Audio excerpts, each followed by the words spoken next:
2026 সালের মার্চ মাস কাঠমান্ডু ৩৫ বছর বয়সের এক র্যাপার ইঞ্জিনিয়ার শপথ নিতেছে প্রাইম মিনিস্টার হিসেবে। বালেন্দ্র শাহ, সবাই জানে বালেন নামে। তার দল রাষ্ট্রীয় স্বতন্ত্র পার্টির বয়স মাত্র 4 বছর। 275টা আসনে পার্লামেন্টে 182টা আসন পাইছে। ভূমিধ্বস বিজয়। নেপালে সেই 3 বুড়া কেপি ওলি, শের বাহাদুর দেউবা আর পুষ্পকমল দাহাল, যারা 2 দশক ধরে চেয়ার খেলা খেলতেছিল, বালেন তাদের ধুলায় মিশাই দিচ্ছে। ওলিকে তার নিজের সিটে হারাইছে 50,000 ভোটের ব্যবধানে। এবার আসেন ঢাকায়। ফেব্রুয়ারি 26 শপথ নিতেছে তারেক রহমান। এই লোক দেশে ছিল না 17 বছর। বর্ষা বিপ্লবের সাথে যার কোনো সম্পর্ক নাই, জুলাই অভ্যুত্থানে যার পা কখনো রাস্তায় পড়ে নাই, সে এখন বাংলাদেশের প্রাইম মিনিস্টার। আর জুলাই অভ্যুত্থানের সন্তান এনসিপি 30টা আসনে লড়াই করছে, জিতছে মাত্র 6টায়। এটা একটা ঐতিহাসিক ট্র্যাজেডি। 2 দেশেই ছাত্ররা সরকার ফেলছিল, 2 দেশেই ছিল দুর্নীতি, বেকারত্ব, স্বৈরশাসন, জনতার ক্ষোভ। 2 দেশেই রক্ত দিচ্ছে তরুণরা। কিন্তু একটা দেশে তরুণরা রাষ্ট্র ক্ষমতা নিছে, আর একটা পুরাতন বন্দোবস্ত ফেরত আসছে পিছনের দরজা দিয়া। আরো বেপরোয়া, আরো বর্বর হইয়া। কেন? আশ্চর্যের কথা হইলো এই প্রশ্নটার উত্তর কেউ দেয় নাই। কোনো সেমিনার নাই, কোনো আলোচনা নাই, এমনকি এনসিপি নিজেও এটা নিয়ে কোনো গোল টেবিল বসায় নাই। যেন কিছুই হয় নাই, যেন বিপ্লবের কোনো মূল্যই নাই। এভাবেই যেন কোনো কিছু না বদলানোরই কথা ছিল। আজকে আমি 2 দেশের ছাত্র আন্দোলন, ছাত্র নেতৃত্ব, তাদের কৌশল, তাদের কাজের পদ্ধতি সব গভীরে গিয়ে তুলনা করব। পরতে এটা একটা দীর্ঘ আলাপ, কিন্তু করতেই হইতেছে। কারণ এই বিশ্লেষণ না বুঝলে আগামীর 5 বছরের বাংলাদেশ বুঝতে পারবেন না। আগে বুঝে নেই নেপালে ঠিক কি ঘটেছিল। নেপালের গল্প বুঝতে হইলে একটু পেছনে যাইতে হবে। 2008 থেকে 2025, মাত্র 17 বছরে নেপালে 14টা সরকার, 8 জন প্রধানমন্ত্রী।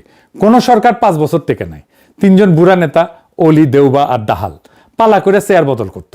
জনগণের কাছে কোনো জবাবদিহিতা নেই।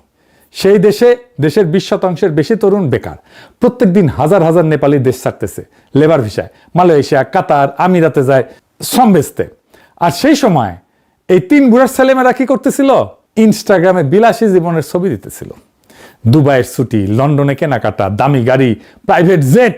তরুণরা একদিন এটা দেখতে দেখতে হ্যাশট্যাগ বানাইলো নেপো বেবিজ, মানে হইতেছে স্বজন পোষণের বেবি, শিশু। নেতার আন্ডা বাচ্চা, যার কোনো যোগ্যতা নাই, শুধু বাপের পরিচয় কোটিপতি, বাপের দোয়ারি পাবলিক আর কি। এইটা সাধারণ ঘটনা মনে হইতেছে না, এটা একটা রাজনৈতিক বিস্ফোরণের বারুদ। বাংলাদেশের হাসিনার বলা রাজাকারের বাচ্চারা যেমন একটা সিম্বলিক মোমেন্ট ছিল, নেপো বেবিজও ঠিক তেমনই। তারপর 4 সেপ্টেম্বর 2025 ওলি সরকার 26টা সোশ্যাল মিডিয়া প্ল্যাটফর্ম ব্যান করে দিল। Facebook, YouTube, WhatsApp, TikTok, Instagram সব কি সাফাই দিল? বললো এরা নতুন ডিজিটাল লাইনে রেজিস্ট্রেশন করে নাই। হ্যাঁ, আসল কারণ হইল এই নেপো বেবিস ট্রেন্ডটা এমন ভাইরাল হইতেছিল, দুর্নীতি এক্সপোজ হইতেছিল, আইডার পাইডা উঠতেছিল না। ট্র্যাডিশনাল মিডিয়া তো ম্যানেজ করা যায়, মালিকরে ফোন দেওয়া যায়। লাখ লাখ তরুণের ফেসবুক পোস্ট কেমনে এটা ম্যানেজ করবে? সেটা কন্ট্রোল করার উপায় নাই। তাই ব্যানের আসল টার্গেট ছিল তরুণদের অর্গানাইজিং ক্যাপাসিটিকে ধ্বংস করে দেওয়া। শুধু তথ্য আটকানো না, একসাথে জড়ো হওয়ার প্ল্যাটফর্মটাই কেড়ে নেওয়া। এটা ছিল ওলির সবচেয়ে বড় ভুল। কারণ তরুণরা সোশ্যাল মিডিয়া ছাড়াই রাস্তায় নেমে আসছে। মৈতীঘর, মান্ডালায়, সংসদ ভবনের সামনে লাখ লাখ মানুষ, পুলিশ গুলি চালাইছে, 77 জন শহীদ হয়েছে। কম না? আন্দোলন থামে নাই। 9 সেপ্টেম্বর ওলি পদত্যাগ করছে, মন্ত্রীরা পালাইছে, ছাত্ররা মন্দিরের জাঙ্গিয়া পর্যন্ত খুলে নিছে পলাইতে গিয়া, মারছে, পিটাইছে। এখানে নেপালের প্রথম অসাধারণ কাজটা ঘটছে। আমরা ধরার আগে হাসিনা তার মন্ত্রীরা পলাইছে। যারা দেশে ছিল তাদের প্রোটেকশন দিছে ওয়াকারানন্দ পৌবাদ, ক্যান্টনমেন্টে আশ্রয় দিয়া। তারপর তাদের নিরাপদে পার করিয়া দিছে, নিরাপদে দেশ ছেড়ে চলে গেছে। সেনাপ্রধান ডাকছে পলিটিক্যাল পার্টিদেরকে, পলিটিক্যাল পার্টিগুলো ড্যাং ড্যাং করতে করতে বাসে চাইপে গেছে ক্যান্টনমেন্টে। কিন্তু নেপালের সেনাবাহিনী কি করলো?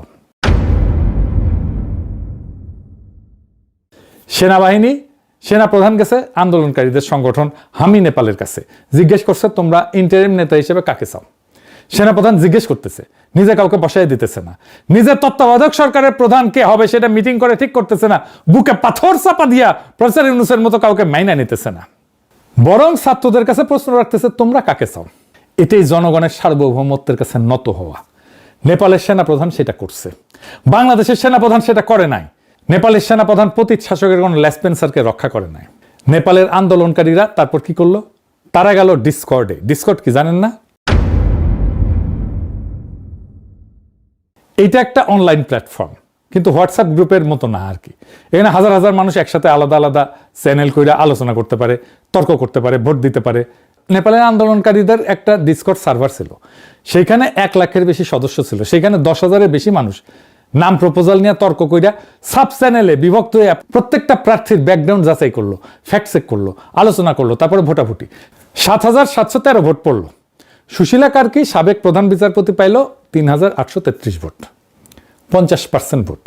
12 সেপ্টেম্বর শপথ নিলেন, নেপালের ইতিহাসে প্রথম নারী সরকার প্রধান। এটা পৃথিবীর ইতিহাসে প্রথম ডিজিটাল ডেমোক্রেসি দিয়ে একটা দেশের ইন্টারিম লিডার নির্বাচিত হইতেছে। আর কার্কিকে দেওয়া হইল একটাই ম্যান্ডেট, 6 মাসে নির্বাচন করাও, আর কিছু না। কোনো সংস্কার কমিশন না, কোনো চার্টার না, কোনো গণভোট না, শুধু একটা কাজ, ডেলিভারির 5 মাস পরে 5ই মার্চ 2026 নির্বাচন হইল। ফলাফল ভূমিকম্প। বালেনের দল 182, নেপালি কংগ্রেস দেউবার দল 38, সিপিএন ইউএমএল ওলি 25, মাওবাদী বুড়াদাহাল 17। কাঠমান্ডু ভ্যালির 15টা আসনে 15টাই আরএসপি মানে তরুণরা। ওলি তার নিজের সিটে হারল। 35 বছরের বালেন নেপালের ইতিহাসের সবচেয়ে তরুণ প্রধানমন্ত্রী। এইটা একটা সম্পূর্ণ রিপ্লেসমেন্ট, শুধু মুখ বদলানো না, পুরো জেনারেশন বদলানো। এখন আসেন বাংলাদেশে। বাংলাদেশে কি ঘটেছিল আর কি ঘটে নাই? বাংলাদেশেও তো বিস্ফোরণ হয়েছিল, আমরা সবাই জানি, আমরা সবাই তার পার্ট। ছোট ঘটনা ছিল না। 15 বছরের ফ্যাসিবাদী শাসন ছাত্ররা ভাঙা ফেলছিল, শত শত মানুষ জান দিছে। আবু সাইদ বুকচিতায় দাঁড়ানোর ছবিটা মনে আছে না? ওই একটা ছবি সারা দেশ কাঁপাই দিছিল। রংপুর থেকে চট্টগ্রাম, প্রাইভেট বিশ্ববিদ্যালয় থেকে গ্রামের কলেজ, একটাই কথা ছিল সবার মুখে, এই ব্যবস্থা মানি না, লাখো শহীদের রক্তে কেনা দেশটা কারো বাপের না। হাসিনা পলাইলো। 5 আগস্ট 2024 প্রফেসর ইউনূসকে অন্তর্বর্তী সরকারের প্রধান বানানো হইল। কমিশন বসলো, সরকার সংস্কারের কথা শুরু হইল। তারপর 1.5 বছর চুপ। অবশেষে 12 ফেব্রুয়ারি নির্বাচন হইল। ফলাফল আমরা জানি। যে এলাকাগুলোয় জুলাই আন্দোলনে আগুন সবচেয়ে বেশি ছুঁইছিল, রংপুর, রাজশাহী, খুলনা, সেইখানে জামাত এনসিপি জোট সুইপ করছে। আবু সাইদের রংপুরে প্রত্যেকটা আসন জোটের। ঢাকায় অবিশ্বাস্য ভালো করছে, এমনকি গুজব আছে তারেক রহমান নিজে ঢাকার তার সিটে হারছিল। পরে ইলেকশন ইঞ্জিনিয়ারিং দিয়ে জিতে দেওয়া হয়েছে। এর মানে কি? মানে হইলো, যেখানে মানুষ বিপ্লবকে হৃদয়ে ছুঁইছে, সেখানে রক্তের দাগ এখনো শুকায় নাই। যেখানে রক্তের দাগ এখনো শুকায় নাই, সেখানে মানুষ পুরাতন দলকে রিজেক্ট করছে সরাসরি। তাইলে বাকি দেশ কেন পারে নাই? এইখানে আসল গল্পের শুরু। 6টা কারণ, প্রত্যেকটা স্ট্রাকচারাল, প্রত্যেকটা অ্যাভয়েড করা যাইতো, কিন্তু প্রত্যেকটাই ঘটছে। ছাত্রদের নানাভাবে এই কথা বলা হয়েছে, আমি আমার ভিডিওতে বলছি, বারবার বলছি, শোনে নাই। প্রথম কারণ কি ছিল? নেপালের আরএসপি গঠন হয়েছিল 2022 সালে, আন্দোলনের 3 বছর আগে।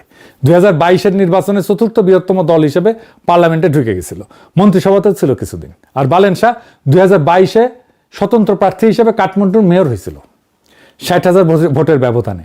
3 বছর মেয়রগিরি করছে, দুর্নীতি কমাইছে, রাস্তা ঠিক করছে। কাঠমান্ডু শহর দৃশ্যমানভাবে বদলাই গেছে। মানুষ দেখছে এই লোক কথা বলে না, কাজ করে। 2025-এ জেনজি আন্দোলন হওয়ার সময় বালেনরে কিছু বানানো লাগে নাই, গাড়ি রেডি ছিল, শুধু চাবি ঘুরাইছে। ডিসেম্বর আরএসপিতে যোগ দিছে, রাতারাতি আন্দোলনের রাজনৈতিক মুখ হয়ে গেছে। এখন বাংলাদেশের গল্প শুনি। এনসিপি গঠন হলো ফেব্রুয়ারি 2025-এ, জুলাই বিপ্লবের 7 মাস পরে। নির্বাচনে 12 মাস আগে। কোনো নির্বাচনে অভিজ্ঞতা নাই, কোনো গভর্নেন্স ট্র্যাক রেকর্ড নাই, নাহিদের কোনো প্রশাসনিক অভিজ্ঞতা নাই, কারোই নেই, আসিফেরও নাই। মন্ত্রী যতদিন ছিল কোনো দৃশ্যমান আইকনিক সাকসেস নাই। ভোটার, প্রোটেস্ট হিরো আর গভর্নিং লিডারের মধ্যে পার্থক্য বোঝে। গাড়ি বানাইতে বানাইতে রেস শুরু হয়ে যাওয়ার মতো আর কি। আমি নিজে 6 আগস্ট থেকে বারবার বলছিলাম, বৈষম্য বিরোধী ছাত্র আন্দোলনকে একটা সাংগঠনিক কাঠামো দেন, দল বানান। এটা শুধু আমার কথা না, অনেকেই বলছে, আমাদের বন্ধুরা বলছে, সিনিয়র বুদ্ধিজীবীরা বলছে, কেউ শোনে নাই। কারণ তখন ছাত্রদের ইগো আকাশে, তারা বিপ্লব কইরা ফেলছে, হাসিনাকে হটায় ফেলছে, সরকারে বসছে, এরা আর কারোর সাথে পরামর্শ করবে কেন? অহংকার এমন জায়গায় পৌঁছাইছিল যে আমাদের বন্ধুদের মুখের উপর কইছিল, আপনারা এত বুঝেন, ক্ষমতায় যাইতে পারেন নাই কেন? তারপর তাদের সে আকাশ ভরা ইগো, আকাশ ভরা তারা হয়ে গেছে। এই অহংকার যে বিপ্লবকে হজম করছে, সেটা কেউ তখন বোঝে নাই, আজকেও বুঝছে কিনা জানি না। দ্বিতীয় কারণ হইতেছে সময়ের অঙ্ক। 6 মাস আর 18 মাস। নেপালে আন্দোলন থেকে নির্বাচন 6 মাস। মানুষের ক্ষোভ তখনও টাটকা, রক্ত শুকায় নাই, কেউ ভোলে নাই কে গুলি চালাইছিল। সেই রাগ সরাসরি ব্যালট বাক্সে গেছে। বাংলাদেশ আন্দোলন থেকে নির্বাচন 18 মাস। এই সময় কি হয়? মানুষের মনোযোগ সরে যায়, প্রফেসর ইউনূসের সরকারের কথা কেউ শোনে না। প্রত্যেক দিন একটার পর একটা আন্দোলন। বিএনপি নিজেই কত আন্দোলন করছে, সিটি কর্পোরেশনে তালা লাগাই দিছে, সেক্রেটারিতে আন্দোলন করছে, যমুনার সামনে প্রত্যেক দিন আল্লাহর ওয়াস্তে একটা করে বিক্ষোভ। একটা সিটি কর্পোরেশন যদি একদিন না চলে, আপনার নাগরিক সেবা চলবে? নগর তো স্তব্ধ হয়ে যাবে। গভর্নেন্স ফেল করছে, মানুষ তখন আর বিপ্লবের কথা ভাবে না, পেটের কথা ভাবে, গভর্নেন্সের কথা ভাবে, নিরাপত্তার কথা ভাবে, রাস্তায় শৃঙ্খলার কথা ভাবে। আইন শৃঙ্খলার অবনতি হইতেছিল, অন্তর্ঘাত তো চলছেই, হাদিকে খুন করলো। আর এমন অনিশ্চয়তায় মানুষ একটা নিয়ম মানে, পরিচিত মন্দ বেছে নেয়, অচেনা ভালোকে বাঁচে না। এইটা বাংলাদেশের মানুষের দোষ না, এটা মানুষের স্বাভাবিক মনস্তত্ত্ব। এইটারে কয় লস অ্যাভারশন বা ক্ষতি এড়ানো। মনে যখন ভয় থাকে যে সব হারাইবো, তখন কমপক্ষে আগেরটা তো চেনা, ওর দুঃশাসন তো দেখছি, তো সেই দুঃশাসন তো আমি সহ্য করতে পারছি, তো এর চাইতে তো আর খারাপ হবে না, এই লজিক কাজ করে। যদিও একটা সতর্কতা, বিএনপি বিপ্লব বিরোধী শক্তি না, ইলেকশনে বিপ্লব পক্ষের যে সমস্ত শক্তি লড়াই করছে তারাই জিতছে। যদিও আমরা সবাই দেখতেছি বিএনপি জুলাইকে ধারণ করে না, ইলেকশন আগে হইলেও সম্ভবত বিএনপি জিততো, তবে ছাত্ররা বেটার পজিশনে থাকতো, আরো আসন বেশি পাইতো। এইবারের তৃতীয় কারণ, বিএনপির অর্গানাইজ স্যাবোটাজ। বিএনপি শুধু অপেক্ষা করে নাই, বিএনপি সক্রিয়ভাবে অন্তর্বর্তী সরকারকে ব্যর্থ করছে, সক্রিয়ভাবে কাউন্টার রেভলিউশনারি কাজ করছে। কি কি করছে বিএনপি? আগেও বলছি, ঢাকা সিটি কর্পোরেশন অচল করে রাখছে, সচিবালয় আন্দোলন করছে, প্রত্যেকদিন একটা ইস্যু, প্রত্যেকদিন একটা জ্যাম। এখন একটা জায়গায় দেখেন নির্বাচনের পরে এইসব আন্দোলন কোথায় উদা হয়ে গেছে, একটাও নাই, জাতিগুলোর মতো উড়ে গেছে। কারণ আন্দোলনগুলো কখনোই জনগণের দাবির আন্দোলন ছিল না, বিএনপি করতো। এগুলো ছিল ইউনিট সরকারকে ডিস্টেবিলাইজ করার টুল। 2 নাম্বার, স্থানীয় সরকার নির্বাচন আটকাই দিছে। প্রফেসর ইউনূস স্থানীয় সরকার নির্বাচন দিতে চাইছিল, বিশ্ববিদ্যালয় ছাত্র সংসদ নির্বাচন দিতে চাইছিল, বিএনপি হইতে দেয় নাই। আওয়ামী লীগের চেয়ারম্যান মেম্বার সবাই পালাইছে, স্থানীয় সরকার তো এরাই চালাইতো। তৃণমূলের রাজনীতি, সমাজের নিয়ন্ত্রণ, ছোটখাটো বিচার সবাই তার হাতে ছিল। সে পুরা স্ট্রাকচার ভেঙে পড়ছিল। নতুন লিডারশিপ দরকার ছিল, নতুন মুখ দরকার ছিল, নতুন শক্তি দরকার ছিল, বিএনপি সেটা হইতে দেয় নাই। কেন? কারণ স্থানীয় নির্বাচন হইলে কি হইতো? জামাত এনসিপির মাঠ পর্যায়ে একটা বেস তৈরি হইতো, ইউনিয়ন পরিষদ, পৌরসভা, উপজেলায় নতুন মুখ আসতো যারা বিপ্লবের পক্ষের। ছাত্র সংসদ নির্বাচন হলে কি হইতো? বিপ্লবের পক্ষের ছাত্ররা একটা ইনস্টিটিউশনাল ভিত্তি পাইতো।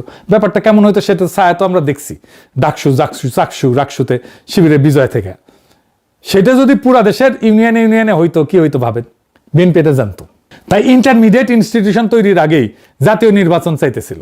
সিভিল মিলিটারি ব্যুরো কাছে ভয় পেয়ে গেছে যে এইখানে Awami League, BNP, India West এক হয়ে গেছে, এই রে ব্যবহার বুঝি জামাতে ইসলাম ক্ষমতায় চলে আসলো। বিএনপির তো একটা ক্যাডার নেটওয়ার্ক আছে, তার সাথে আওয়ামী লীগের মাঠের কর্মীরা যুক্ত হয়েছে। ছাত্রলীগ, যুবলীগ সব বিএনপিতে ভিড়ে গেছে। আমিও দেখাইছি অনেক ভিডিওতে, বিএনপির ক্যাম্পেইন করতেছে, নিজেরাই বলতেছে আমরা আওয়ামী লীগ, এখন বিএনপি হয়েছি। সকল বাংলাদেশের আনাচে কানাচে যত শ্রমিক আছে তাদের ন্যায্য অধিকার সফল হোক। আমরা চাই নিজেদের নয়, আমরা চাই অধিকার, অধিকার, অধিকার। জয় বাংলা। ধন্যবাদ, ধন্যবাদ। বাংলাদেশ জিন্দাবাদ, জাতীয়বাদী। এই বিএনপির মাঠের লোকের অভাব হয় নাই, ইউনিয়ন পর্যায়ে সংগঠন আছে, কিন্তু 1 বছর পুরনো এনসিপির সেটা নাই। এটা একটা ক্লাসিক কাউন্টার রেভলিউশনারি কৌশল। এটা আমার কথা না, ইতিহাসে বারবার এটা দেখাইছে। বিপ্লবের পরে 2টা জিনিস একসাথে রেস করে, এক নতুন শক্তির ইনস্টিটিউশন বিল্ডিং, 2 পুরানো শক্তির কামব্যাক। যে আগে শেষ করে সেই জেটে। 2 শক্তির কাজ কি? স্থানীয় নির্বাচনে জিতে বেস বানানো, ছাত্র সংসদের নিজে ক্যাম্পাস দখল করা, মাঠে ক্যাডার তৈরি করা, এটা সময় লাগে। পুরোনো শক্তির কাজ কি? এই বেস বানানোর আগেই জাতীয় নির্বাচনে নিয়ে যাওয়া, যেখানে তাদের আগে থেকে থাকা 35 বছরের নেটওয়ার্ক কাজ করবে। বিএনপি ঠিক এইটাই করছে।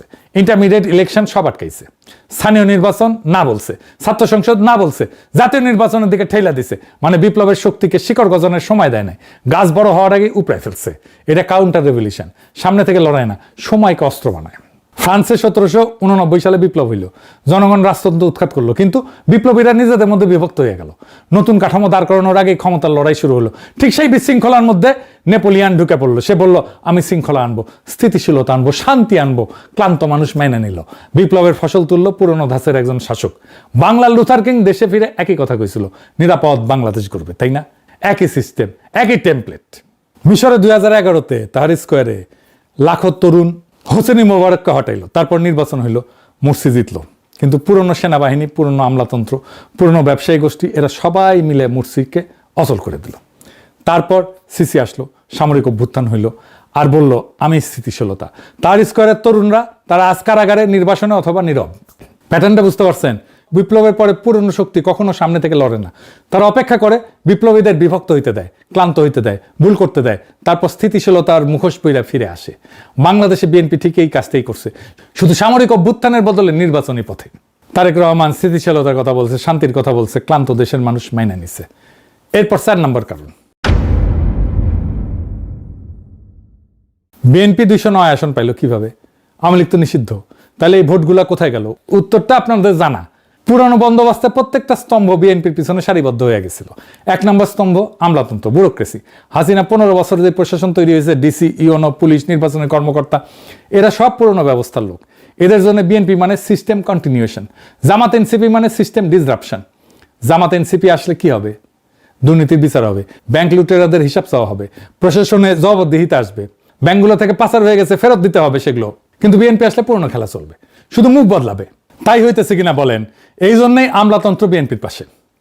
আমরা পুলিশ লীগের অবসান চাইছিলাম না, এখন আইসা বলে আমি জাতীয়তাবাদী আদর্শের সৈনিক। শুনেন, বিগত ফ্যাসিস্ট আমলের 18 বছর একের পর এক পদবঞ্চনা, অপমান, বৈষম্য আর মানসিক নির্যাতনের শিকার হয়েছি, কিন্তু শত প্রতিকূলতার মধ্যেও আমি জাতীয়তাবাদী আদর্শ থেকে এক চুলো বিচ্যুত হইনি। শুনেছেন? তাহলে বদলাইল কি? এবার আসেন 2 নম্বর স্তম্ভ, সেনাবাহিনী, পুলিশ, র্যাব। জুলাই অভ্যুত্থানে সেনাবাহিনী, পুলিশ, র্যাব এদের অনেকের হাতে মানবতা বিরোধী অপরাধের রক্ত লাগিছে, নিরস্ত্র মানুষের উপরে গুলি চালানো হয়েছে। তার আগে গুম খুনের অভিযোগ তো আছে সেনাবাহিনীর জেনারেলদের বিরুদ্ধে। এই অপরাধের বিচার হইলে কারা কাঠগড়ায় দাঁড়াবে? এদের কর্তা ব্যক্তিরা। তাই এরা বিচার হইতে দিতে রাজি না। ইউনূস সরকারকে এরা পদে পদে অসহযোগিতা করছে, আয়নাঘর পর্যন্ত ভিজিট করতে দেয় নাই। তাই তারা বিএনপির সাথে একটা আন্ডারস্ট্যান্ডিং করে ফেলছে, তোমাদেরকে আমরা ক্ষমতায় পৌঁছে দেব, তোমরা আমাদের বিচার করবা না। এখন আসেন নেপালের সাথে তুলনা করেন।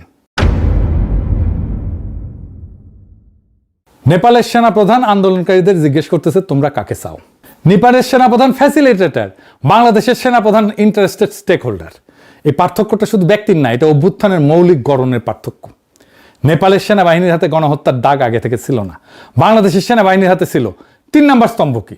এলিট স্ট্যাবলিশমেন্ট, ব্যবসায়ী গোষ্ঠী, সুশীল সমাজের একাংশ, মিডিয়া, এমনকি ইউনূস সরকারের উপদেষ্টা পরিষদের অনেকে। এরা ভিতরে বৈশা বিপ্লবের এজেন্ডাকে দুর্বল করছে, বিএনপির সাথে একটা ব্রিজ রেখা দিচ্ছে, সিগন্যাল পাঠাইছে আমরা তোমাদের পক্ষে আছি। নির্বাচনের পর বিএনপি এদের পুরস্কৃত করছে। এই যে খলিলুর রহমান, সে প্রত্যেকটা কন্ট্রাক্ট হয়েছে, তাদেরকে বলছে তারেক রহমানের সাথে যান, আমি নিয়ে যাইতেছি, নিয়ে গেছে। সেই জন্য তো তারা পররাষ্ট্রমন্ত্রী বানাইছে। নির্বাচনের পর বিএনপি এদের পুরস্কৃত করছে, নতুন সরকারের জায়গা দিচ্ছে। এটা গোপন কিছু না, মানুষ দেখছে কারা কারা গেছে বিএনপির গুরুত্বপূর্ণ পদে। আমি আর আলাদা করে আর নাম কইতে চাইলাম না। আর সবচেয়ে গুরুত্বপূর্ণ আওয়ামী লীগের ভোট ব্যাংক। এই ভোট ব্যাংকের বড় অংশ দিশেহারা, তারা জামাত এনসিপিকে দেখতেই পারে না। বাংলাদেশের আওয়ামী লীগ কখনো এনসিপিকে ভোট দেবে না, তারা বিএনপিকে ভোট দিতে পারে, এমনকি জামাতকে ভোট দিতে পারে, কিন্তু কখনো এনসিপিকে ভোট দেবে না। বাংলাদেশের হিন্দু সম্প্রদায় এখনো পর্যন্ত জামাতকে ভোট দেবে না, তারা যেই দলই করুক না কেন। পরে কি হবে জানি না। বিএনপি তো তাদের বলছে ধানের শীষ আপনাদের পাশে আছে। নৌকার যে কান্ডারি, যে মূল মাঝি, ও নৌকার সবগুলোকে ফেলে দিয়ে পালায় চলে গেছে, ইন্ডিয়া চলে গেছে, ঠিক না? এখন আমাদের যারা এখানে নৌকা ভরতে না সারা বাংলাদেশে, তারা তো একটু অসহায় অবস্থায় আছে, যে আমাদের মূল লোকটাই পালাই গেছে, আমরা এখন কি করবো? তো সেই জায়গায় আমি আপনাদেরকে এইটুকু আশ্বাস দিতে পারি যে আপনাকে হতাশ হবেন না, ধানের শীষ আপনাদের পাশে আছে, আমরা আপনাদের পাশে আছি।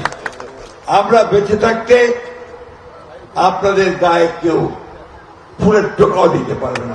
এরা বিএনপিতে গেছে। এখানে একটা কথা বলি, অনেকে বলে আওয়ামী লীগ নিষিদ্ধ করাটা একটা স্ট্র্যাটেজিক মিস্টেক ছিল, কারণ আওয়ামী লীগ যদি মাঠে থাকতো তাহলে আওয়ামী লীগের এই ভোট বিএনপি পাইতো না। কিন্তু আওয়ামী লীগ নিষিদ্ধ হয়, সেই ভোট কনসলিডেটেড হইয়া বিএনপিতে গেছে। আমরা তাও আওয়ামী লীগের নিষিদ্ধের পক্ষে বলছি। আমরা জানতাম আওয়ামী লীগের ভোট বিএনপিতে যাবে, গেছেও, তাহলে কেন চাইছি? কারণ আওয়ামী ভোট যে নিবে সে আওয়ামী ইন্টারেস্টের কাছে ডিপেন্ডেন্ট হয়ে যাবে। বিএনপিও গেছে, গেছে না?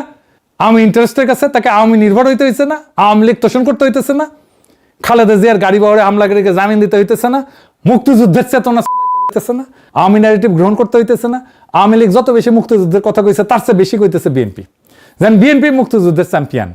হ্যাঁ, ওই যে আছে না, শুনি বিবরণ কোদে তিনি কন, মারিয়া করিব খুন, বাবু যত বলে পারিষদ দলে বলে তার শত গুণ, সে শত গুণ বলে পারিষদ হইয়া। বিএনপি মুক্তিযুদ্ধের কথা। আর কি হয়েছে? এই বিএনপির হিস্টোরিক ভোট ব্যাংক বিএনপি থেকে সরে আসবে, সরে আসতেছে। জামাত এনসিপি যে ভোট পাইছে তার অর্ধেক তো বিএনপির ভোট ব্যাংকের ভোট। লং টার্মে বিএনপির ক্ষতি হবে, তাই হয়েছে, আরো ক্ষতি হবে। পঞ্চম কারণ কি? এবারে ইউনূস সরকারের দিকে তাকাই। এখানে নেপালের সবচেয়ে নাটকীয় কন্ট্রাস্ট। নেপালে অনেকে ভোটাভুটি করে, ছাত্ররা আন্দোলন করে ভোটাভুটি করে অন্তর্বর্তীকালীন সরকারের প্রধান নির্বাচন করছে। বাংলাদেশে হাসিনা পালানোর পরে কি হলো? কয়েকজন ইউনিভার্সিটির টিচার, কয়েকজন ছাত্র নেতা একটা ছোট্ট গ্রুপ বসে সিদ্ধান্ত নিল প্রফেসর ইউনূস। কোনো বিস্তৃত আলোচনা নাই, কোনো গণভোট নাই, কোনো ব্রেনস্টর্মিং নাই, কোনো ডিসকর্ড নাই, কোনো পাবলিক ফোরাম নাই, একদম টপ ডাউন ডিসিশন, সেনা সমর্থিত ট্রানজিশন।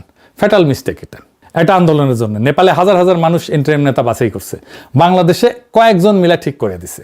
আপনি যত বেশি মানুষকে ডিসিশন নেওয়ার টাইমে ইনভলভ করবেন, তত বেশি ওন করবে তারা। ছাত্ররা যাদের সাজেশন নিয়ে সরকার তৈরি করছে, তারাই সবচেয়ে বেশি সমালোচনা করছে ইউনূস সরকারে, এখনো করতেছে। গণতন্ত্রের প্রথম অরিজিন স্টোরি থেকে এই সরকার ড্যামেজড। সবচেয়ে ভয়ানক ভুল, প্রফেসর ইউনূসকে কোনো ম্যান্ডেট দেওয়া হয়নি যে আমরা কি চাই, এই তালিকাটাই তৈরি হয়নি। কার কি জানতো? একটাই কাজ, নির্বাচন। ইউনূস জানতো না তার কাজ কি, সংস্কার, নির্বাচন, শাসন, নাকি তিনটাই। উনি নিজেই বলছেন আমার কথা শুনতে হবে, পরে দেখা গেল ওনার কথা কেউ শোনে না। এমন একটা প্রশ্ন আসে, তাইলে কেন দ্রুত নির্বাচন দিয়ে চলে গেলেন না প্রফেসর ইউনূস? 6 মাসে ছেড়ে দিলেই তো হতো। কারণ হইতেছে বাংলাদেশের মানুষ বিএনপিকে বিশ্বাস করে না। বিএনপি আগেও ক্ষমতায় ছিল 2001 থেকে 6, সেই সময় দুর্নীতি, হাওয়া ভবন, তারেক রহমানের 10% গল্প, খাম্বা, হাসিনা পালানোর পরে অব্যাহত চান্দাবাজি, খুন, জখম, ধর্ষণ। বিএনপি নামা বলে এই যে এখানে 271টা খুন করছে, 81টা ধর্ষণ করছে বিএনপি এই 20 মাসে। আপনারা যখন দেখবেন তখন ব্যাটছে কিনা আল্লাহ মালুম। মানুষের এটা মনে আছে তার দুঃশাসনের কথা, মানুষ জানতো দ্রুত নির্বাচন দিলে হয়তো বিএনপি আসবে আর তাদের পরিবর্তনের প্রতিশ্রুতি রাখবে না। তাই জনদাবি ছিল আগে সংস্কার হোক, তারপরে নির্বাচন হোক। এই দাবিটা যুক্তিসঙ্গত ছিল, কারণ আমরা দেখতেছি সংস্কার যা করে গেছিল ইউনূস সরকার, কোনটাই তারা রাখতেছে না, ভূমধ্যতে বাতিল করে দিছে। কিন্তু সমস্যা হলো সেই সংস্কার করার সক্ষমতা ইউনূস সরকারের ছিল না। কেন ছিল না? কারণ ইউনূস সরকারের উপদেষ্টা পরিষদে বসানো হয়েছিল এমন সব মানুষদের যাদের সাথে জুলাই বিপ্লবের ন্যূনতম কোনো সম্পর্ক নাই, বিপ্লবের প্রতি কমিটমেন্ট নাই, পলিটিক্যাল ক্যাপিটাল নাই, জনভিত্তি নাই, সংগঠন নাই, রাজনৈতিক পেশি নাই, পলিটিক্যাল মাসল নাই। একজন উপদেষ্টা দেখেন তো যার ফলোয়ার আছে? নাই। কারণ এরা সব টেকনোক্র্যাট, এনজিওর লোক, তার উপরে বেশিরভাগই বুড়া। প্রফেসর ইউনূস ওনার ওয়াইফের ডাক্তারকে উপদেষ্টা বানাইছেন।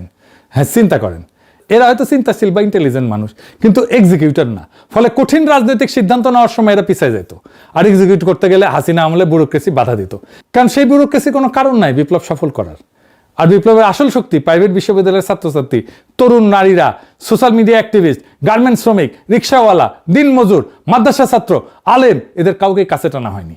আলেমদের মামলাগুলো পর্যন্ত তোলা হয় নাই সব। ইউনূস সরকার শুধু ছাত্রদের একটা অংশ আর টেকনোক্রেট দিয়ে চলছে। পলিটিক্যাল বেস ছিল অত্যন্ত সংকীর্ণ। অল্প বয়সী ছাত্ররা সরকারে গেছে, 27 বছরের নাহিদ, 26 বছরের আসিফ, এদের কাঁধে পুরো রাষ্ট্রের ভার। কোনো এক্সপিরিয়েন্স নাই, কোনো প্রোটেক্টিভ শিল্ড নাই, কোনো ইনস্টিটিউশনাল সাপোর্ট নাই, কোনো ম্যানেজারিয়াল ক্যাপাসিটি নাই। ছাত্রদের বাদ দেন, আমি আসিফ নজরুলকে শিখাইছি আইজেনহাওয়ার ম্যাট্রিক্স কি, কারণ উনি টাইম ম্যানেজমেন্ট করতে পারতেছিলেন না। উনি কইতেছিলেন না যে সারাদিন কাজ করেন উনি, কেন সারাদিন কেন কাজ করতে হবে একজন উপদেষ্টার? এই ম্যানেজারিয়াল ক্যাপাসিটি না থাকার কারণে প্রত্যেকটা ভুল এদের নামে চলে যেত। সাধারণ মানুষ দেখছে এরা আগের চেয়ে ভালো কিছু করতে পারতেছে না, বরং উল্টা এদের নামে দুর্নীতি, চাঁদাবাজির অভিযোগ। আমি জাজমেন্ট দেবো না, কিন্তু পারসেপশন তৈরি হয়েছে তো। আর এই পারসেপশন সামলানোর কোনো ক্যাপাসিটি এনসিপির ছিল না, কারণ আমি আগেই কইছি তারা প্রোটেস্ট ছিল, গভর্নিং লিডার না। এই দুইটা সম্পূর্ণ আলাদা স্কিল সেট। এখানে আর একটা গভীর সমস্যা ছিল, ছাত্রদের একাংশের মধ্যে একটা আত্মম্ভরিত তৈরি হয়েছিল, বিশেষ করে মাহফুজের মধ্যে। তারা মনে করতো যে বিপ্লব তারাই নির্মাণ করছে, কিন্তু বাস্তবতা কি? বাস্তবতা হইলো ছাত্ররা বারুদে আগুন ধরায় দিছিল, এটাই যথেষ্ট ছিল, এটাই ঐতিহাসিক ছিল। কিন্তু সেই আগুনকে বিপ্লবের রূপ দিয়েছে সাধারণ মানুষ, রিক্সাওয়ালা, দিনমজুর, গার্মেন্টস শ্রমিক, মাদ্রাসা ছাত্র, গৃহিণী, যারা কোনো নির্দেশনা ছাড়াই রাস্তায় নেমে আসছিল। এরা তো ছাত্র নেতাদের নির্দেশে আসে নাই, নিজের তাগিদে আসছে। এটা ছিল একটা লিডারলেস এক্সপ্লোশন, এবং সেটাই ছিল এর সবচেয়ে বড় শক্তি। কিন্তু ছাত্র নেতারা মনে করলো এটা তাদের নেতৃত্বের ফসল। এই ভুল ধারণা থেকে তারা নিজেদের বিপ্লবের মালিক ভাবলো। আর মালিকানা বোধের পরিণতি কি? অন্যদের শেয়ার দিতে অনীহা, পরামর্শ নিতে অনিচ্ছা, নিজের ভুলকে অ্যাডমিট করতে অক্ষমতা। ইউনূস সরকার ব্যুরোক্রেসিকে সামলাইতে পারে নাই, যদি এটা সামলানো 1-2 এর ব্যাপার ছিল। এই টেকনোক্রেটরা ল অফ অ্যাডমিনিস্ট্রেশন বোঝে, কিন্তু পলিটিক্যাল পাওয়ার বোঝে না। পলিটিক্যাল পাওয়ার মানে কাকে ভয় দেখায়, কাকে বন্ধু বানাইতে হবে, কোথায় চাপ দিলে কোন জিনিস ব্যাড হবে, কার বিরুদ্ধে শাস্তির ভয় দেখাইলে লাইনে আসবে। এইটা বিএনপি বোঝে, আওয়ামী লীগ বোঝে, ইউনূস সরকার বুঝতো না, জামাত এনসিও বুঝে না। ফলে স্থানীয় পর্যায়ে সোশ্যাল কন্ট্রোল যেটা ভ্যাকুয়াম পড়ছিল, সেটা পূরণ করছে বিএনপির ক্যাডাররা। এবার আসেন 6 নম্বর কারণ। নেপালে কোনো দলের ইনস্টিটিউশনাল গ্রিপ বাংলাদেশের মতো গভীর ছিল না। মানে প্রশাসনের মধ্যে দলের ক্যাডার ছিল না কারোই। 14টা সরকার, 8টা প্রধানমন্ত্রী হয়, কোনো দল 5 বছর থেকে না, তাহলে 3টা বড় দলের মধ্যে ভোট ছড়ানো ছিল, ক্যাডার নেটওয়ার্ক দুর্বল ছিল। তাই নতুন দলের জন্য জায়গা ছিল। বাংলাদেশে আওয়ামী লীগ আর বিএনপি 56 বছর ধরে পালাক্রমে শাসন করছে। প্রত্যেক ইউনিয়নে, প্রত্যেক ওয়ার্ডে, প্রত্যেক বাজারে 2 দলের লোক আছে। ছাত্রদল, ছাত্রলীগ, বিশ্ববিদ্যালয় থেকে ইউনিয়ন পর্যন্ত একটা ফিডার সিস্টেম তৈরি করছে। এই ডুওপলি এটা ভাঙা সহজ কাজ না। আওয়ামী লীগ নিষিদ্ধ হয়, সে ভোট ব্যাংক তৃতীয় শক্তিতে না যায় বিএনপিতে কনসলিডেট করছে। 2 দেশে 2টা আলাদা চক্র। নেপালে কাজ করছে ভার্চুয়াস সাইকেল, দ্রুত নির্বাচন, রাগ ঠান্ডা হয় নাই, ক্ষোভ ঠান্ডা হয় নাই, পুরনো দলের স্যাবোটাজের সময় নাই, রেডিমেড দল আছে, প্রুভেন নেতা আছে, ফ্র্যাগমেন্টেড পার্টি সিস্টেমে নতুন দলের জায়গা ছিল, ভোটে জিতছে। বাংলাদেশে কাজ করছে একটা ভিশাস সাইকেল। ইউনুসের কোনো ম্যান্ডেট নাই, তাকে নির্বাচন করার সময় কোনো আলোচনা হয়নি, দীর্ঘ অন্তর্বর্তী পর্ব, মানুষ বিএনপিকে বিশ্বাস করে না, কিন্তু সংস্কারের সক্ষমতা নাই, বিএনপির অ্যাক্টিভ স্যাবোটাজ, স্থানীয় নির্বাচন, ছাত্র সংসদ আটকানো, নতুন শক্তির বেস তৈরি হয় নাই, সরকারে যাওয়া ছাত্ররা গভর্নিং ইমেজ তৈরি করতে ব্যর্থ হয়েছে, আত্মম্ভরিতায় বিপ্লবের বিস্তৃত ভিত্তিকে কাছে টানে নাই, সেনাবাহিনী, প্রশাসন, এলিট সবাই বিএনপির পিছনে দাঁড়াইছে, আওয়ামী লীগ নিষিদ্ধ হয়, ভোট কনসলিডেট হয়েছে, বিএনপিতে গেছে, মোমেন্টাম শেষ, পুরনো দল দিচ্ছে। এটা একটা ধারাবাহিক সেন। একটা লিগ ভাঙলেও ফলাফল ভিন্ন হইতো। তাইলে বাংলাদেশ কি হাইরা গেছে? না, বাংলাদেশের বিপ্লব হারে নাই, বিপ্লবকে হারানো হয়েছে। এটা কোনো ন্যাচারাল ফেইলিয়র না, এটা একটা অর্গানাইজড কাউন্টার রেভলিউশন। বিপ্লব শেষ হয় নাই, বিপ্লবের প্রথম অধ্যায় শেষ হয়েছে। প্রথম অধ্যায়ে আমরা ফ্যাসিবাদ উপড়াইছি, দ্বিতীয় অধ্যায়ে আমাদের নতুন রাষ্ট্র করতে হবে। 2 অধ্যায়ের স্কিল আলাদা। প্রথম অধ্যায়ে লাগছে সাহস, দ্বিতীয় অধ্যায়ে লাগবে ধৈর্য। সাহস আপনাদের ছিল আমি মানি, কিন্তু ধৈর্য থাকবে তো। দ্বিতীয় অধ্যায়ের কলম এখনো তরুণদের হাতেই আছে, কিন্তু কলম থাকলেই লেখা যায় না, ইতিহাস সেটা শিখাই দিছে। তারা কি লিখবে, নাকি কলম হাতে বিলাপ করতে করতে আর একটা কলমধারী তাদের জায়গা নিয়ে নেবে? এই প্রশ্নের উত্তর তাদেরকেই দিতে হবে। আমাদের কাজ, আমরা দেখে যাব, আলোচনা করব, ভুল দেখাই দেব, এবং যখন তারা ঠিক পথে আসবে পিছনে দাঁড়াবো, সমর্থন করব। বাংলাদেশ তো জাগতেছে। নাসিরউদ্দিন পাটোয়ারিকে দেখেন, যেখানে যাইতেছে জনসমুদ্র হইতেছে। এখন সেই সবচেয়ে জনপ্রিয় তরুণ নেতা। মানুষ আসতেছে, ভরসা করার মতো নেতা চাইতেছে। তারা নাসিরউদ্দিন পাটোয়ারিকে পাইছে, পাইয়াই তারাকে আঁকড়ায় ধরতেছে। এইভাবেই যারা যাবে তাদেরকে আঁকড়ায় ধরবে। সারা বাংলাদেশকে জাগাইতে হবে এভাবেই। সেটাই আমাদের আজাদি, সেটাই আমাদের বিপ্লবের পূর্ণতা। ইনকিলাব জিন্দাবাদ।